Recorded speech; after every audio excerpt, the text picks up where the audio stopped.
Отпустили под домашний арест. Сегодня в Калининском районном суде определили меру пресечения для 33-летнего уфимца Владимира Санкина, который, защищая детей, убил педофила. Да я вообще не ожидал, что он умрет. То есть смерти вы ему не желали? Нет, конечно. Я спас детей двух. 30 января к Владимиру на улице подбежал испуганный 14-летний мальчик с просьбой о помощи, который сообщил, что его вместе с другом пытаются изнасиловать. Мальчику удалось вырваться, а вот его друг остался в квартире. Владимир, освободив ребенка, вытащил 54-летнего мужчину на улицу. В ходе разговора развязалась драка. От нанесенных травм педофил скончался в карете скорой помощи. На слушание поддержать мужчину, спасшего детей, приехали родные, близкие, друзья и знакомые. Ну, шокирована я вообще, наверное, до самого последнего.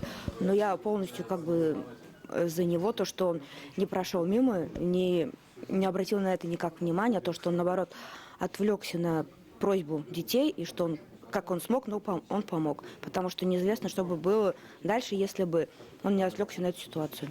Он хороший, отзывчивый, справедливый, работал, занимался спортом. Никаких конфликтов, никаких непорядочных действий с его стороны нету. Хороший парень, сейчас непонятно, как судьба сложится. Из-за этого все переживают. Пользователи интернета оставили сотни комментариев в поддержку Владимира Санкина. Успели создать и петицию, в которой неравнодушные граждане требуют освободить его от преследования. Петицию подписали более 2000 человек. Заседание было назначено на 14 часов дня, но слушание затянулось до позднего вечера.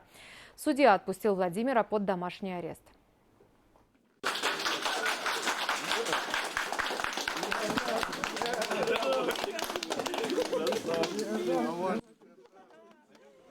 Теперь вместо 2 месяцев в изоляторе мужчина на время расследования уголовного дела будет сидеть дома. Ему нельзя видеться с друзьями, пользоваться мобильным телефоном и покидать территорию.